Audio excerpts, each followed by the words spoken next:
This is John Paul Rai coming from Tokyo, Japan, usually. Right now I'm up in the mountains, so this is not where I usually film, but it's got everything I need.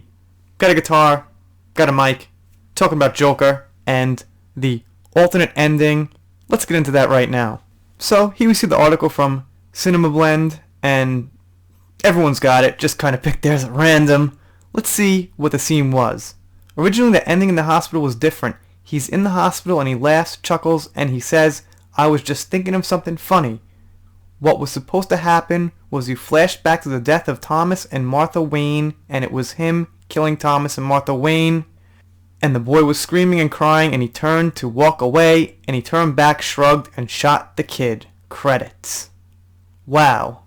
That is dark, like pitch black, no stars, Vanna Black levels of darkness. This alleged alternate ending for Joker described by Kevin Smith on his Fat Man Beyond podcast would have been an even bleaker and far more horrifying ending than what we actually got in the theatrical cut of the Joker film. Okay, same thing. In the version we saw in theaters, Joker ends up with Joaquin Phoenix, Arthur Fleck, locked up in the hospital at Arkham. There, he responds to a psychiatrist, social worker, and tells her that he was just thinking of a joke. He then seemingly kills her, and then runs out onto the hospital, where he is chased by orderlies. In the version described by Kevin Smith, Joker would have still ended with Arthur Fleck in the hospital responding to the psychiatrist that she wouldn't get the joke. But in this reported alternate ending, the joke itself would have been much more horrifying. Rather than seeing the death of Thomas and Martha Wayne, which we've seen so many times before at the hands of one of his own followers, Arthur Fleck himself would have been the one pulling the trigger, just like Jack Nicholson's Jack Napier did in 1989's Batman. He wouldn't have stopped there, though. With the parentless Bruce Wayne standing there screaming and crying, the seeds now planted for his eventual crime-fighting future, Joker would have turned around, shrugged, and shot and killed him, therefore unknowingly ending his conflict with Batman before it even begins. Alright.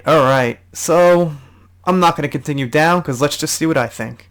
And of course, you tell me what you think down below. So, okay, that would be possibly a little too dark, just like shooting and killing a kid. You know, I could see how some people might find that slightly distasteful.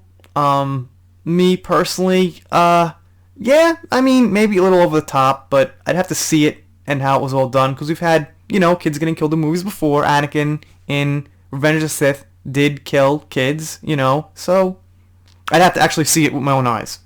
And, it couldn't count as like actual canon for the future, for the franchise. Obviously, Batman makes it. I mean, he wouldn't necessarily be dead. If, like, the Joker left a scar, it'd be interesting. It could actually, cause even more tension in their relationship as, hero and criminal. But I don't really think we need it that much. I think there's enough between them without that. So, I gotta say, I am happy with the ending they went with. I would not have gone with that ending myself. It would have given some people kind of a legitimate reason to say the movie was too dark, in their opinion, because in the end it's just an opinion. So, that's how I feel. I would have just cut it like they did. Anyway, do some shout-outs. Shout-out to Adega Outlaw, John Matrix, and Ron Navy, who was on the channel just the other day. Well, the other day from the time I filmed this video. Alright, anyway, that's it for this one. I mess up endings, and maybe I'm doing it deliberately. Who knows? Still no complaints. Smash the subscribe button if you haven't. I should do it with this arm. Smash the subscribe button if you haven't, and I will see you next time.